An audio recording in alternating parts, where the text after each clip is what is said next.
Good afternoon, everyone. My name is Mark Dirks, and on behalf of Choice and ACRL, I'd like to welcome you to today's program, Emerging from COVID-19, a Green Transition, Ensuring a Fair and Equitable Recovery, which is supported by the OECD iLibrary.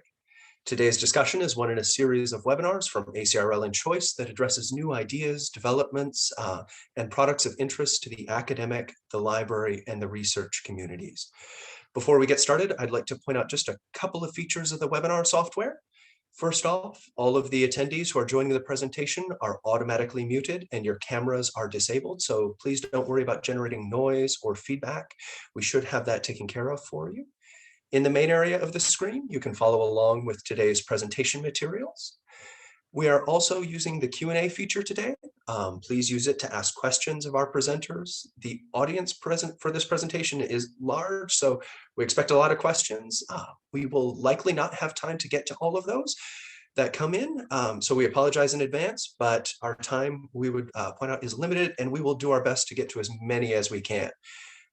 So please do type in your questions as they come to you into that little Q&A module, and we will do our best to get to them. Also note that we are using closed captioning for today's session.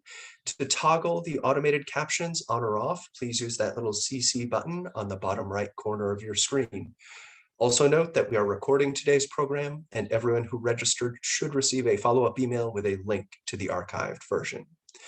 Our speakers today are Romina Borini, Director, OECD Wellbeing, Inclusion, Sustainability, and Equal Opportunity, WISE, and Kumi Kitamori, Head of Green Growth and Global Relations Division, OECD Environment. Ms. Borini was previously Head of Inclusive Growth and Senior Advisor to the OECD Secretary General. She launched the Framework for Policy Action on Inclusive Growth and the Business for Inclusive Growth. She is currently co-steering the OECD's horizontal initiatives on impact measurement. Ms. Borini, an Italian national, holds a PhD in economics from the École Polytechnique, Paris, and her research interests include well-being, poverty, education, and behavioral economics. Kumi Kitamori oversees the mainstreaming of green growth in the work of various policy committees of the OECD and member and other partner countries. Ms. Kitamori, a Japanese national, holds a BA and an MS in Development and Economics from New York University and the London School of Economics. So with that, it is my pleasure to turn things over to Ms. Borini. Thank you, Mark, for this very nice introduction, and good morning to all of you. It's a pleasure to be with you today to talk about the work on a green transition, ensuring a fair and equitable recovery, and in particular have a focus on the people-centered green transition. This is work that we did in WISE together with our colleagues from the Green Growth Unit at the OECD that Kumi is heading and representing today. So in my presentation, I'd like to offer you a sense of the rationale behind this work and of course offers a few illustrative findings of our work, but also hopefully give you a sense of where the OECD as an international organization is heading on this very important agenda. So I'd like to discuss a few steps that we foresee and obviously will occupy us as we go forward. And as I do that, I'm trying to move on. Okay, perfect, the slides. So as Mark said, I'm coming from the WISE Center. And before I go into the specific topic of this presentation, let me very quickly give you a sense of what is our mission in WISE. We've been created last year as a big response, as a statement to the pandemic that is devastating many of our countries. And so in WISE, we have a responsibility to generate new evidence, tools, and policy solutions to promote people's well-being with a focus on the most disadvantaged and the most vulnerable populations, and of course, taking into account the inputs of that on sustainability.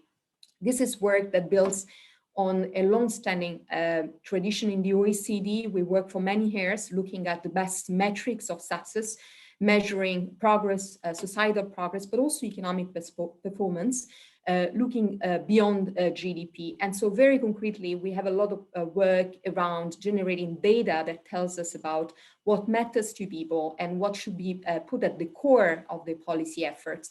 And of course, a lot of what we do is connected to long-term important goals such as the SDGs, the Agenda 2030, and I'm sure that you are very familiar with it. But as you will see in the remaining of the presentation, a lot of the work that we're doing in WISE, and more specifically in this report on the nexus between the environment inequalities, is obviously related and interlinked to the SDGs broader agenda. We are partnering with countries, with governments, but also with the private sector, because we believe that all societal actors obviously have a strong role to play to address those major challenges such as climate change and inequalities. So now, going into the details of this report, so this is really an effort that, as I said, was undertaken jointly with Kumi's team, and was an attempt to connect two important frameworks that our organization has developed over the last few years, the inclusive growth and the green growth framework. Inclusive growth is a framework that was crafted in the OECD to help our countries to handle the challenges of inequalities and essentially to come up with a strong narrative, but also real solutions for policymakers to ensure that growth trickles down to everybody. Green growth framework is a framework that the OECD work on to look at how the economy can be made working in favor of the planet. And so the attempt here really was, with this report, it was really trying to connect the two frameworks and ensuring that we're not just talking, about the inequalities issue in isolation without taking into account, of course, the planetary boundaries, and so that we can have, really a coherent narrative across these two areas. And in fact, of course, the focus really of this report is to say that the climate change and other aspects of the environmental degradations are going to have obviously strong social impacts. And so really that's why you need to understand and to frame things really through this integrated framework where you look at people and planet at the same time. So this is what we do in the report. We really look at the impacts of climate change and environment on people's well-being, focusing on a few dimensions. But then we also look at, the policy implications of this agenda. So my presentation is going to focus on the first part, and then I'll give the floor to Kumi to walk you through the policy application of this. So let me very briefly comment about, one of the very important trends. I already, in fact, mentioned it quickly. This is the rise of income inequality that we saw in the OECD areas. And here you have a chart that shows that income inequality, in fact, has been on the rise in the OECD area. And interestingly, you can see some of our member countries, and you can see actually that the countries that saw the largest increase of income inequality are Nordic countries, so the Nordic European countries, which is quite interesting because traditionally, of course, these have been the most egalitarian countries. And so you can see in this chart that the level of income inequality was relatively low by international standards, at the beginning of the 80s, and it increased quite steadily and actually quite strongly over the last few decades. Now, of course, as I said, there is another big challenge that countries are confronting today. And so this is the other sort of opportunity, let's say, where we're trying to sort of help countries to devise new solutions. And this is the issue of course, the climate change in connection with global emissions of greenhouse gases. Now, in this chart, what you can see that is that greenhouse gases, in fact, have increased by 50% since 90 and by 35% since 2000. And of course, this has been driven by economic growth, and in particular by the fact that that economic growth was very much driven by the use of fossil energy. In the OECD area, however, it is interesting to see that the growth rate of GHG emissions, in fact, has been slowing down since 2007. And this is obviously a positive trend. And in particular, there's been a reduction that is linked to the economic slowdown that we saw with the financial crisis. But also, and I think this is certainly reason to be particularly optimistic about the future, the fact that in OECD countries, of course, a number of important policy efforts have been put forward. And so certainly there is a lot of awareness around this issue, and our countries are working very strongly to advance on this. So certainly what we can see in the last few years in OECD country is positive. Because today the OECD countries emit about 35% of global CO2 emissions from energy use, compared to more than 50% in 90s. Of course, still we believe that more efforts need to be done, and so certainly there is a leeway to progress even more, and so there is a window of opportunity that needs to be seized now for containing global temperature in line with the Paris Climate Agreement. Now, as I mentioned before, the starting point for this work obviously was very, very related to the broader agenda of SDGs, the Sustainable Development Goals that all countries of the world have adopted back in 2016. And the OECD, of course, has been a strong supporter of this agenda. So if you're familiar with it, and in particular, with the 17 goals and the 169 targets, you know that all those targets, in fact, span across economic, social, and environmental objectives. And many, in fact, of those objectives really are intertwined. So you can't really address and make progress on one goal without taking actions on the other. So we always say that SDGs are indivisible, and I think this is really, the great reason why we look at the nexus between inequalities and environment, because we know that the cost of the environment very often fall on the most vulnerable, and the benefit from actions are not always evenly distributed. And so that's why you really need to look at the two sides of the equation.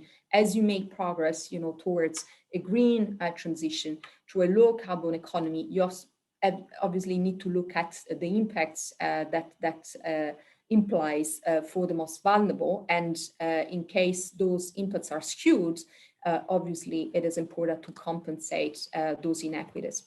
Now, concretely and quickly talking about the methodology that we use in this report. So we started by the Wellbeing Framework, that is a tool that we have at OECD really to look at people's lives, starting from what matters to them and looking at the most important dimensions in their lives.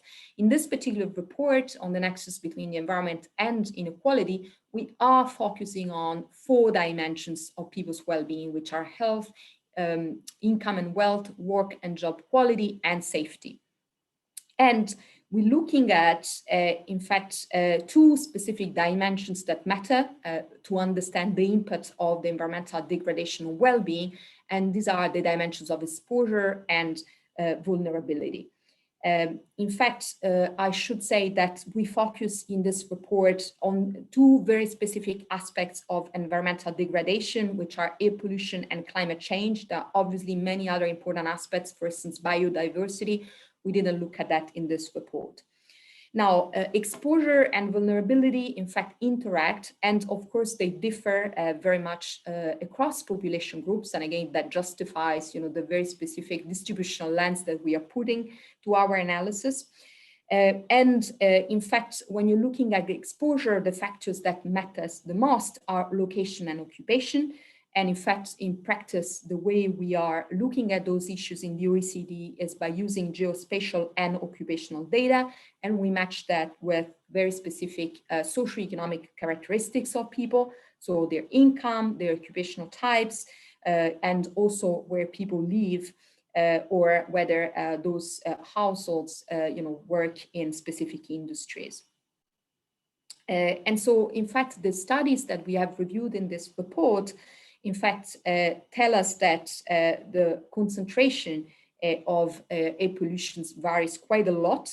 And in general, this is really hard, to come with a fully robust picture on those issues, because, for instance, we can't measure exposure of people to environmental degradation across their lifetime. So we are looking at cross-sectional data. We're looking at data that really focus on sort of one point in time. Nevertheless, of course, we do see interesting results coming up from this analysis. So let me just comment on them very quickly. So the first is about how exposure to environmental degradation and in particular to air pollution, in fact, varies in the OECD countries, across OECD countries, but also within OECD countries.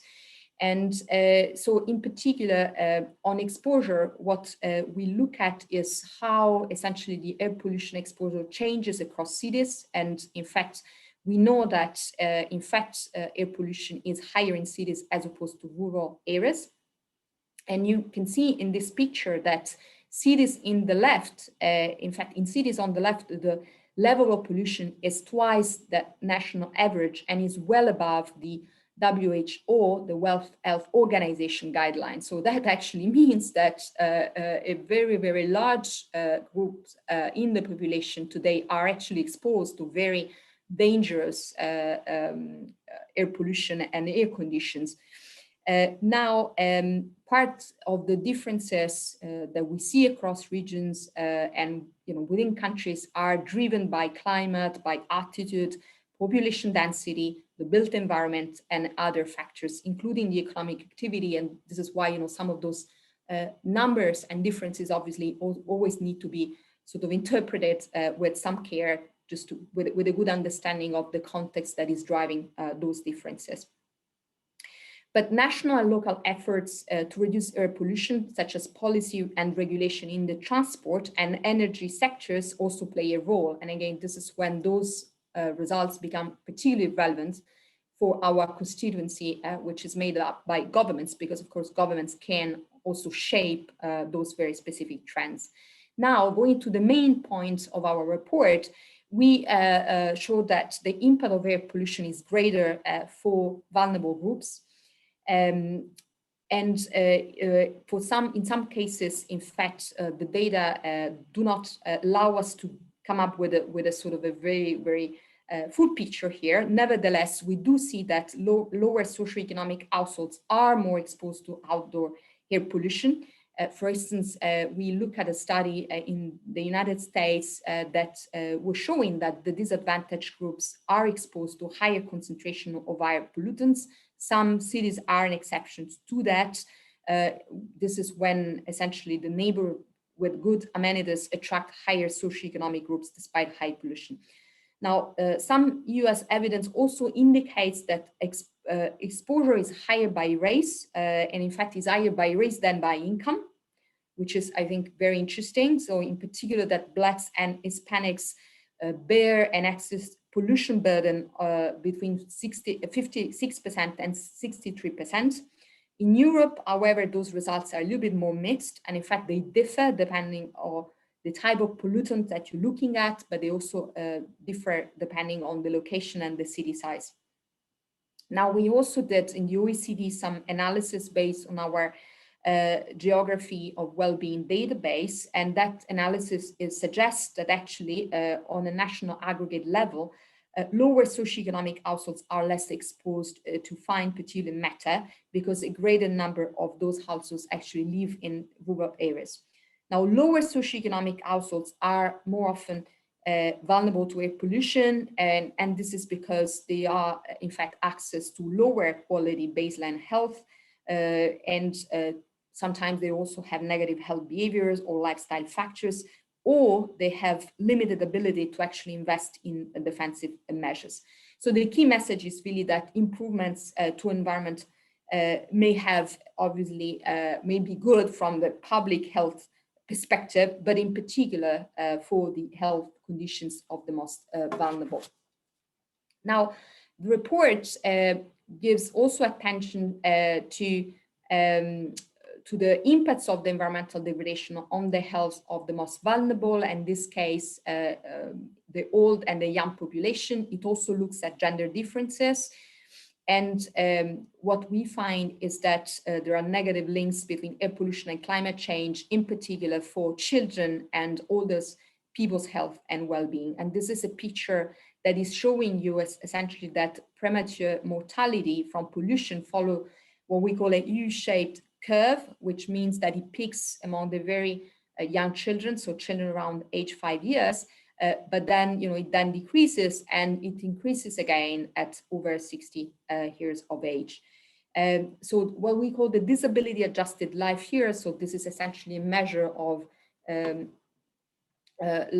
remaining years to live, adjusted by the quality of life. So what we find is that the disability adjusted life years from pollution are highly concentrated among infants and young children, reflecting the higher years of life lost by each death among children.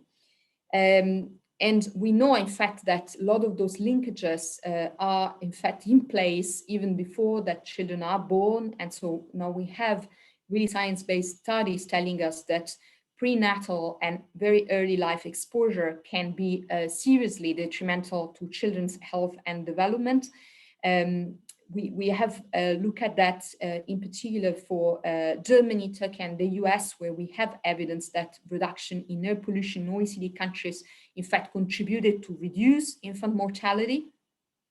But also on the same note, we know that reduction in air pollution within countries have revealed existing differences in infant mortality, such as countries, for instance, such as Japan, Mexico, and the US. We know that there will be progress that could be made specifically on this area if air pollution would be diminished, and this would be good really for the prenatal period and the very first year lives of some children. And what we don't know yet, though there exist some studies that start providing some light on these issues, is about sort of the long-term impacts, in fact, of impaired fetal brain development and other neurodevelopmental disorders on the life of individuals.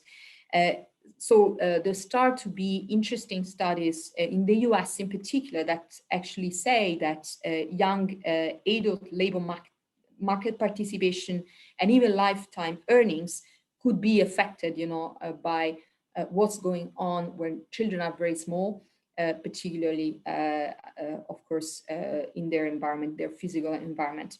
Now, in terms of older people, what we see is that mortality data, in particular from heat waves, show a very high burden among the old if protective measures are not taken. Now, the report also focuses on how exposure to outdoor air pollution and climate change differs across job categories and skill levels. And what we see is that well-being impacts are greater for low earners and workers in particular sectors. For instance, based on European data, we found that the largest negative effects are seen on worker productivity from increased air pollution in the agriculture sector and in the construction sector, although the latter actually is observed to a smaller extent. Now, the higher impact on the agricultural sector can be explained by the combined negative impacts on worker productivity and also soil and crop yield. And so here you have some information, some data that provides you more details on the impact of the climate change on crop yields by 2050, and that suggests that the impacts on livelihoods and productivity will be very large. And so, in fact, in case of moderate to high levels of warming, the global level of impact on crop yields is actually very, very negative. I'd like now to quickly conclude the presentation and briefly tell you about the type of new evidence and the measurement agenda that we're working on right now. And so as we did this report, what we realized is that actually the existing knowledge and in particular when we're looking at internationally comparable statistics, as we do in the OECD always, we feel that there are still quite significant gaps, and so we're working now to address those gaps. But the data priorities that we highlight in this work are the following four. First of all, we want to make sure that the health indicators and the well-being indicators are incorporated in our green growth initiatives in the OECD. We need to expand the geospatial data on inequalities to better capture the distributional cost of pollution. I mentioned some, but this data infrastructure need to be maintained as we go forward, and also it will be important that we continue to look at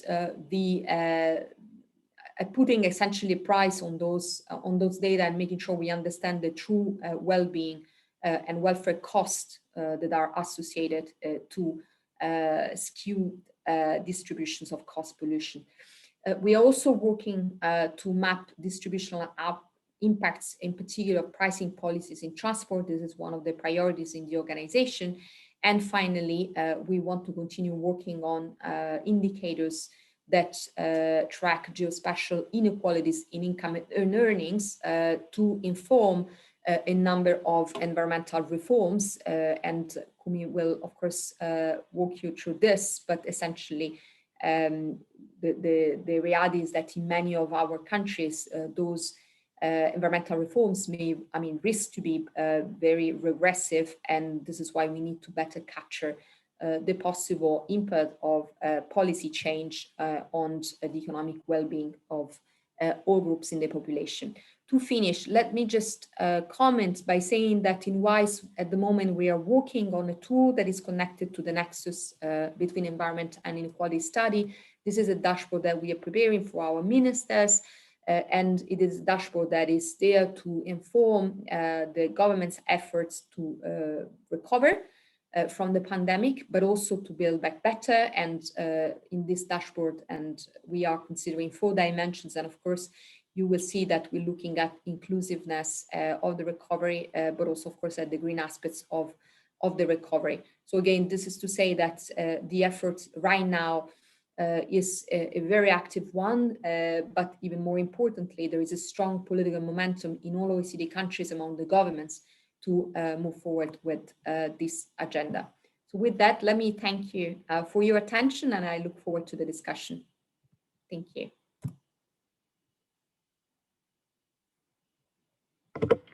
Thank you very much, Romina. So I will continue the presentation. I think I have the control of the slides now. Okay, so Romina focused on the impacts of environmental degradation, such as air pollution and climate change on people, that they are concentrated amongst vulnerable groups or certain occupation groups. The benefits and costs of policies to address such environmental challenges are also likely to be unevenly distributed across households and workers. The challenge is to ensure that the transition is as inclusive as possible, and then to avoid that potential costs of policies to act on climate change and air pollution are disproportionately borne by certain groups. And this is important, of course, for fairness and social justice reasons, but also for political economy reasons, because the better we can address the concerns of people, the faster we can advance on implementing the policies to green the economy. So, okay. So there are 2 ways in which we have looked at the people and how they are affected by this green transition. One is people as household, such as impacts on policies on their income, household income. And another is to look at them as workers, meaning impacts of policies on jobs and the changes in skill needs.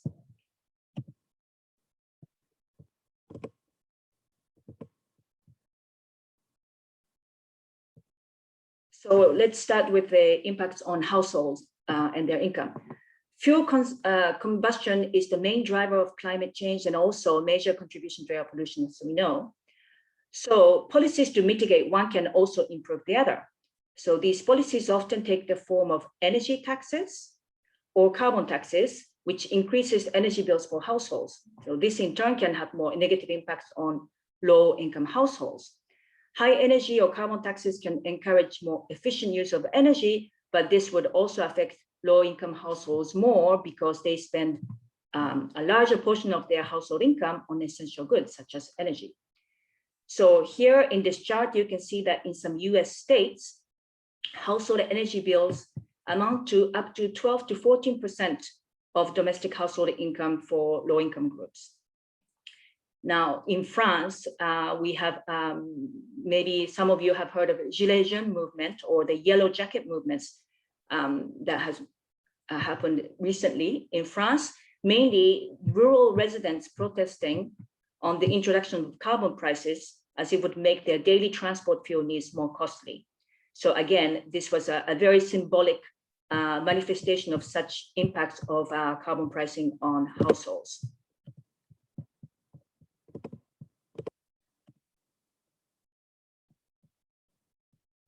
If we increase the energy prices, and that's driven by new tax or carbon trading schemes, a number of measures can be put in place to mitigate such negative impacts on lower income households. First, we should highlight the broader role of fiscal policy as potential lever for reducing initial inequalities in the first place. Second, a number of measures can be used to alleviate such regressive impacts of pricing emissions. OECD work some time ago found that lump sum transfers to low-income households can mitigate the regressive impacts of the increase in taxes of natural gas, heating oil, and electricity. And many other studies reach similar conclusion that correctly recycling the extra revenues from energy tax reform can compensate for any negative distributional impacts on household and their income.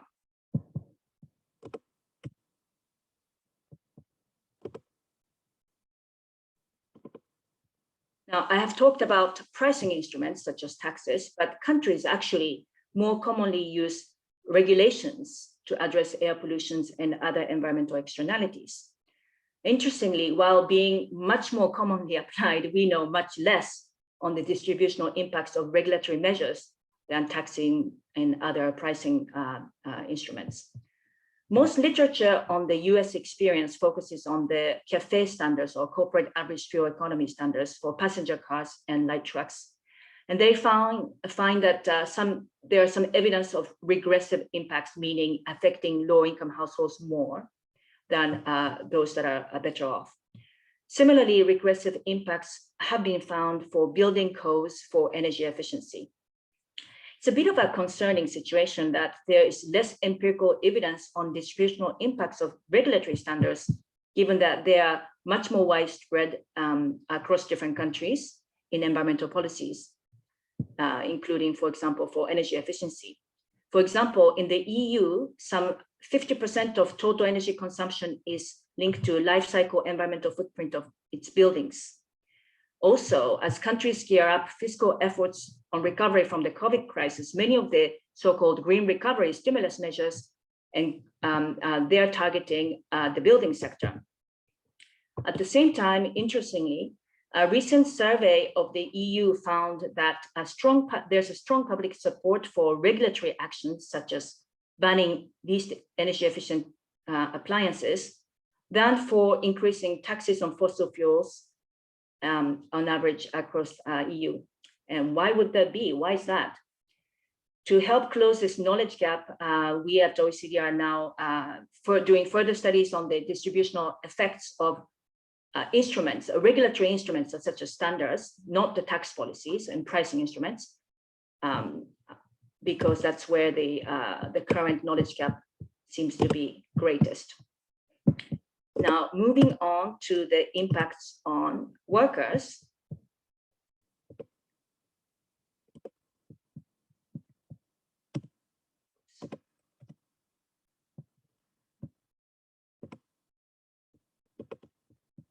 So what is the overall impact of low carbon transition on jobs? Some of the recent OECD simulation based on modeling of the impact of a hypothetical carbon tax globally at a level of $50 US per ton of carbon shows some interesting results. They suggest that overall reallocation of jobs, that is the sum of created and destructed jobs in a given moment in time due to such an introduction of a carbon tax, would be rather small, around 0.3% of total employment in OECD countries and 0.8% in non-OECD economies. So why can we say that these rates are so small? If we compare to the total employment reallocation observed over 1995 to 2005 in the OECD area and in an average period, this is before the financial crisis, by the way. they averaged at about 20% as a rate of the part of the churn of the economy that result in job reallocation across different sectors in different job categories. And the fact that low carbon policies such as carbon tax has rather limited consequences in this hypothetical scenario, it's mainly because of the fact that sectors and jobs that are heavily impacted are the carbon intensive sectors. And those are in fact only a very small share of total employment in most OECD economies. So very often there's a lot of lobbying going on to resist in many different countries on energy taxation and carbon taxation with a justification of job losses or cost to jobs or cost to certain sectors, but they are in fact maybe a little bit exaggerated at the total economy level. But the small overall economy-wide impact should not hide the fact that some sectors will be more severely affected. First of all, employment in, for example, mining and fossil fuel supply is likely to decrease by some 8% in OECD economies compared to the baseline estimations. Instead, power generation sector, we expect to see a considerable shift of workers from fossil fuel-based power generation towards other low carbon alternatives in power generation. Why is it important to, what's important to retain from this particular graph is that low carbon transition will not affect only sectors that come first to our minds when we talk about climate change and policies to address that, such as coal mining, oil and gas, or fossil energy-based power generation. As the price of energy inputs increase because of the carbon pricing or taxes, energy-intensive industries such as steel, cement, chemicals, petrochemicals will also see a modest contraction of outputs and therefore employment. So now these are the sectors that are affected overall. And what do we know about the workforce or workers in these sectors?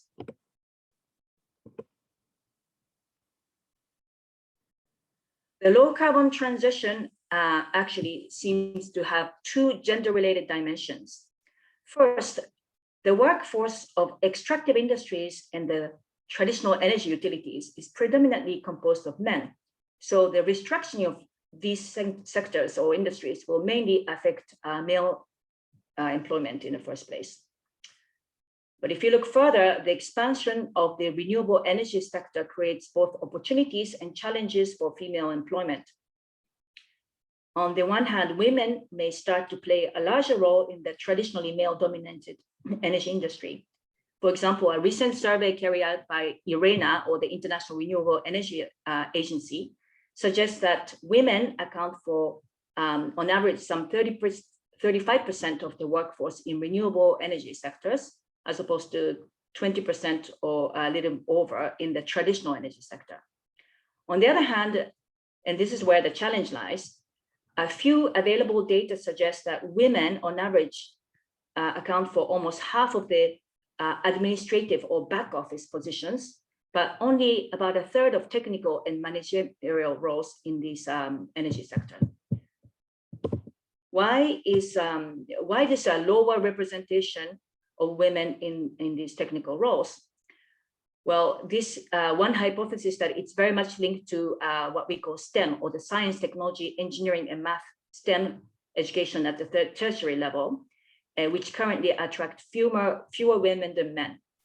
And as noted in literature, this underrepresentation in STEM education by women is likely to be a barrier for higher female participation in several growing segments of the green jobs or green labor market in the green transition.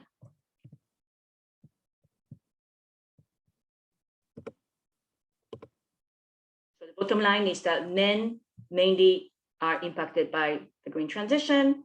Renewable sector creates both challenges and opportunities for women.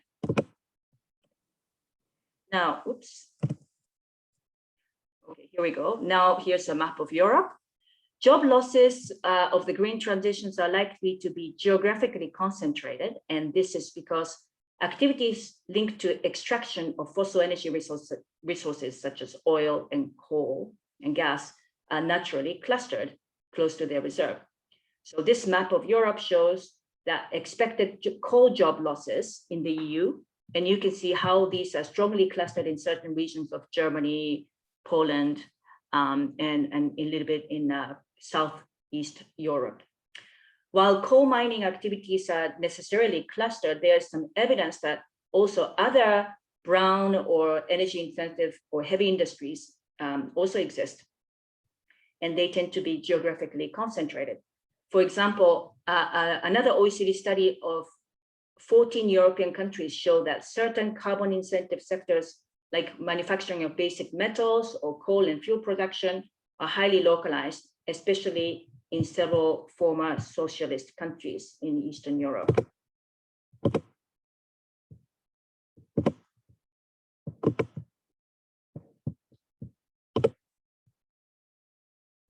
So to sum up on the geographical dimension of the low carbon transition, there's a challenge in the spatial repartition of jobs. Coal mining activities are centralized and clustered, and power generation and supply is location dependent. In terms of where jobs are lost, they are not necessarily always coinciding with where new jobs are created due to the green transition. So geographical reallocation of jobs may not be easy for workers. Some workers, especially older ones, may refuse to move or relocate for job reasons, and instead transition into long-term unemployment.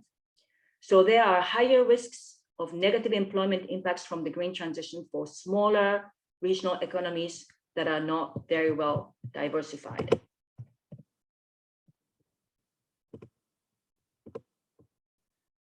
But what about the potential for new or green jobs or green job creation because of the millions and billions of dollars being spent on the post-COVID recovery stimulus measures all around the world? So some interesting findings from our colleagues at the ILO, the International Labour Organization. They estimate that there are different employment implications for different recovery pathways. According to their estimates, a green recovery scenario with an emphasis on investments in renewable energy, building efficiency, and green transport would add some over 20 or 20.5 million jobs by 2030. This is almost 7 times more than a similarly sized stimulus spending based on cutting value-added taxes, which would amount to some 3 million new jobs. Another latest projection from now, this time IEA, our sister organization, International Energy Agency, suggests that in a net zero economy in 2030, some 30 million more people will be working in clean energy, energy efficiency, and low emission technologies. But when we make this kind of estimation based on modeling, there are a lot of uncertainties, so we have to always have a bit of caveat when we interpret these results. I'm not able to move to the next slide.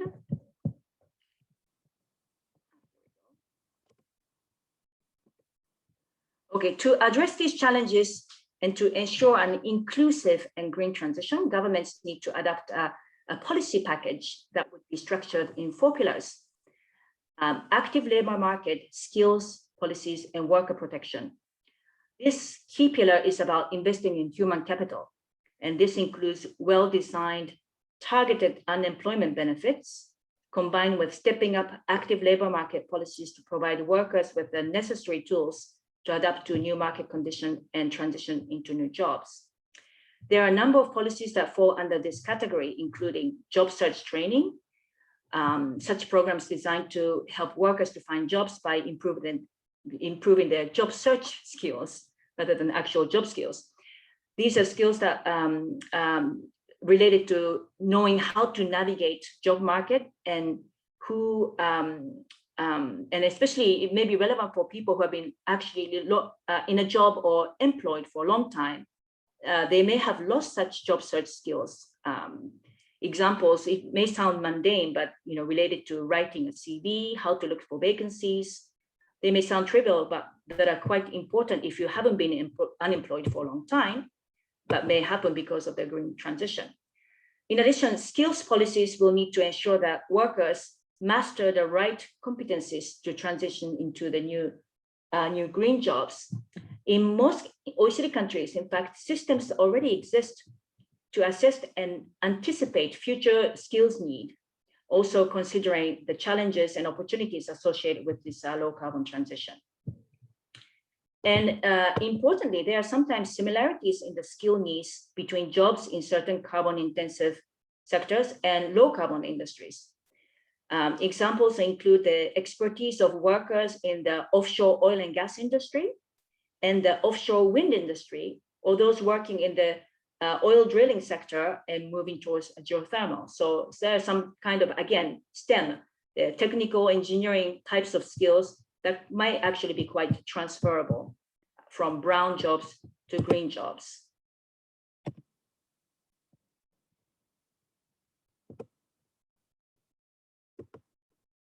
So the second pillar now, sectoral and place-based policies. Given the geographical dimensions of the green transition, place-based policies would be needed to support affected communities. And this is, of course, very specific and vary from one region to another. For example, industry regions that specialize in energy-intensive heavy industry may need to support the technological upgrade of these firms and their workers and invest in the required infrastructure for decarbonization, such as carbon capture and storage, and also job creation.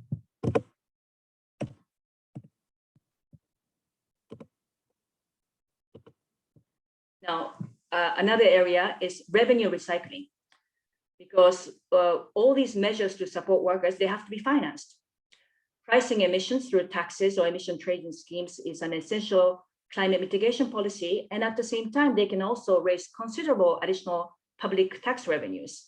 For instance, we estimated that carbon price set at, for example, 30 euros per ton in OECD countries would generate revenues equivalent to almost 1% of GDP. That's quite significant.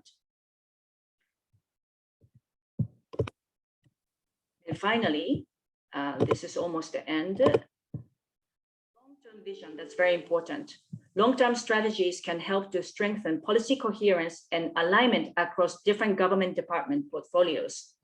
Institutional mechanisms that support the mainstreaming of environmental and equity consideration in policymaking and in budgeting also across ministries or departments and levels of government would also be needed for a successful green transition. So to conclude, an integrated policy approach is needed for an inclusive and green transition, and they revolve around these 4 pillars that I just described. Mitigate possible regressive effects through pricing instruments, and then to use their revenues for recycling to targeting those who need extra boost most. 2, invest in human capital. And then 3, address systemic inequalities with sectoral and place-based policy, and government-wide across the board long-term vision that are shared by different parts of the government and levels of government. Thank you very much. That concludes my presentation.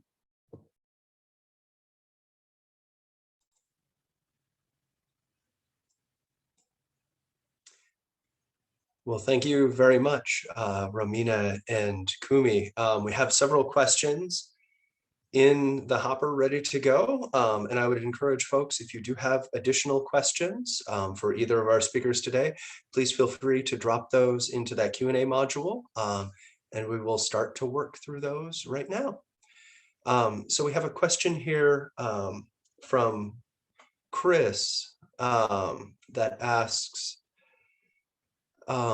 the IEA recommends that for a global net zero by 2050, OECD countries should phase out coal by 2030 and achieve 100% clean electricity by 2035.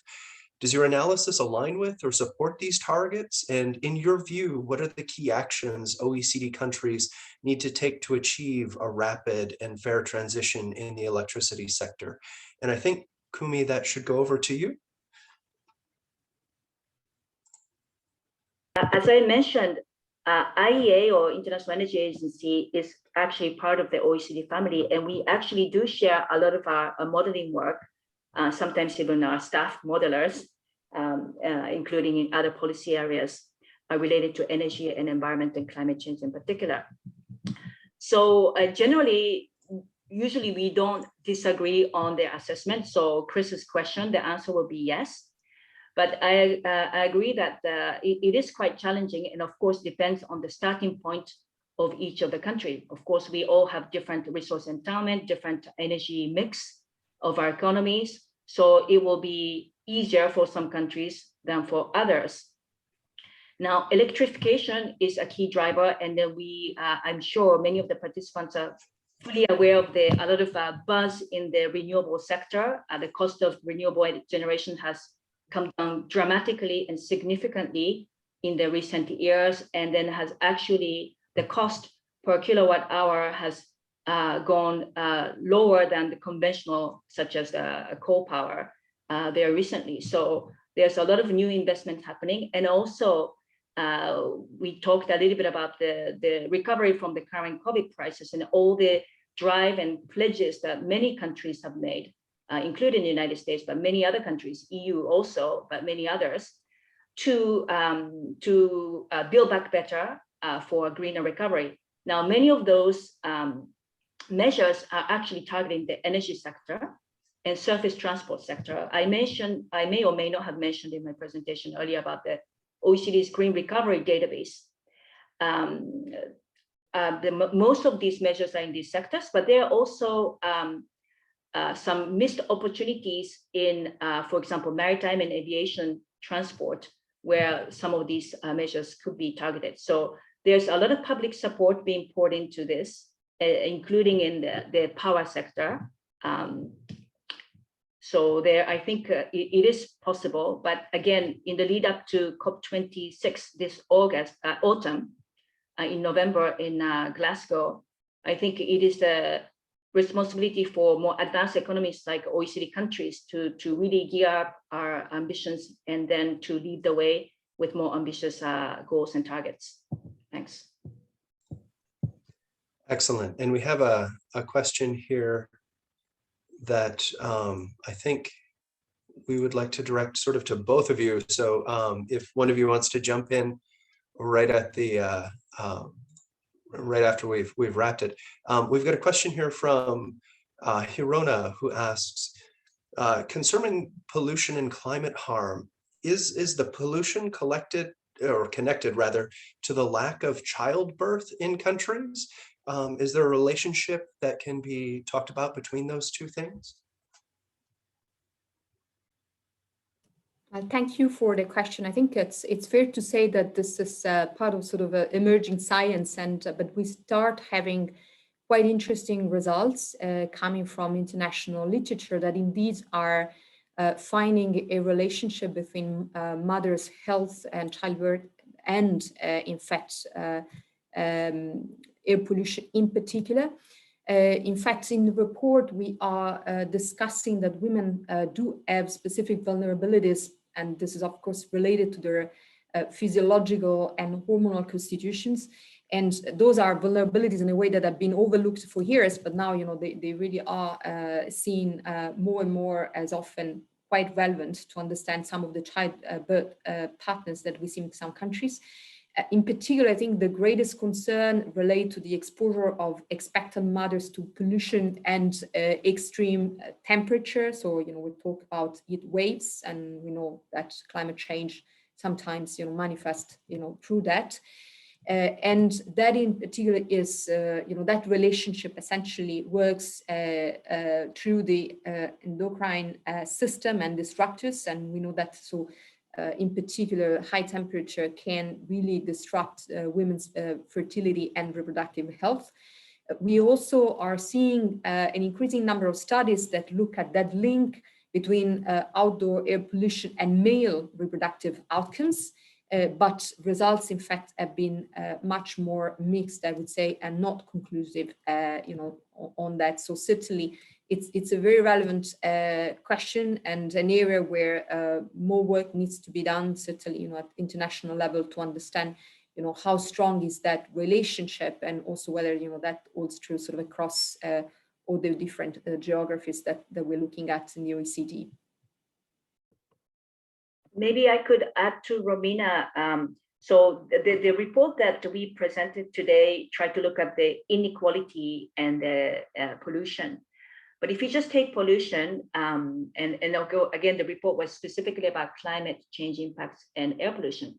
But if you look at other types of chemical pollution, it's already quite well established. For example, the link between agricultural farm chemicals such as pesticides and lower sperm count in men. But I just read very recently a new study, I cannot remember where it was not an OECD study, but I just saw a headline that showed that the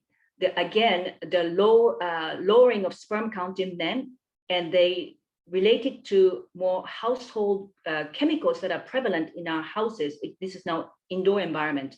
And very often, a lot of our household goods and furniture are treated with different chemicals, for example, flame retardant to prevent fire to spread faster. There's a lot of chemicals that we don't quite fully know the impacts on human health about. So yes, I would say that definitely there are links between chemical pollution and lower birth outcomes. So I think that was how the question was phrased. Thank you. Thank you. And we have a question here, I think for Romina, from Dr. Ivana Haluskova, that talks about the impact of polluted air being higher in more vulnerable groups. Why do we need to have this definition of vulnerable? And the doctor goes on to say, air, water, soil pollution, and environment and climate as such should be treated as sort of globally, given the health impacts for the entire globe. Could you speak to that, Romina? So no, this is a very pertinent point. I think certainly that in this report we're not saying that the action that needs to sort of take place is not a global one, and so I think the question is why we are emphasizing so much the importance of taking into account the conditions of the most vulnerable population. I think again, these are not too. We don't see this as to be two contradictory objectives. We need to go global, from a geographical perspective, but also global and holistic, I think, in the way we are approaching, climate change. And I think Kumi was mentioning the strategies that we are recommending to OECD countries, to put in place. And those are really sort of across the border. So in that sense, we also need to go global. But why to focus specifically on the vulnerable? I would answer because the returns for the society to do that are actually the largest. And so let me give you a couple of very concrete examples. First of all, when you're looking at cost of inaction, so if you don't do anything to tackle climate change, what we see in the report is that the impacts are the largest on the well-being of the most vulnerable. It means, the lives lost are, largest for the most vulnerable, but actually that those people are, possibly the least productive. And again, it's not the strong relation we're talking about, but nevertheless one where we see, interesting evidence. And so it means that if you are, taking on this cost of inaction, and so you are taking action to protect the most vulnerable, you, of course, are also creating a possible productivity gain for the entire population. This is another, way to tell the well-being story, which is to say, if you are investing in the human capital of the most vulnerable, you're not just, again, helping and supporting the ones, that have, let's say, the least human capital to start with. That means education and health capital, but you're actually, growing, let's say, the base of your entire economy and society, to have sustainable well-being in the future. So in that sense, we think there is a really large social return. And the second, I think, way to answer this is to look at the cost of action. And that is speaking to what Kumi was pointing to, when it comes to what are the actions that are needed to fight climate change. And, it's quite clear that those actions are going to have costs that are concentrated in groups in the population. So if you want to be fully effective, first of all, you have to target those actions. And so that is, a general principle in public policy that, you don't just, design policies for the average population, but you need to concentrate very specifically on groups with very specific policy tools.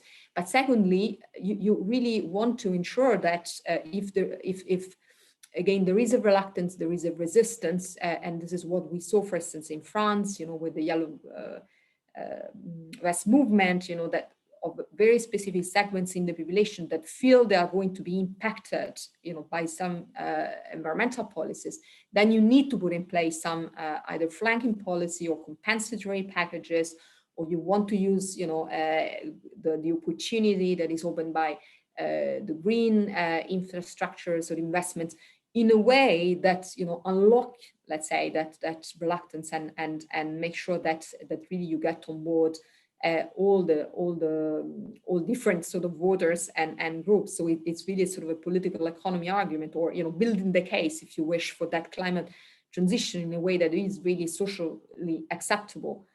So, there are really these two different aspects. Social returns are largest, and, the opposition to enact ambitious climate change policies can really be sort of lowered if you, bring on board the one that are going to be affected the most by those policies.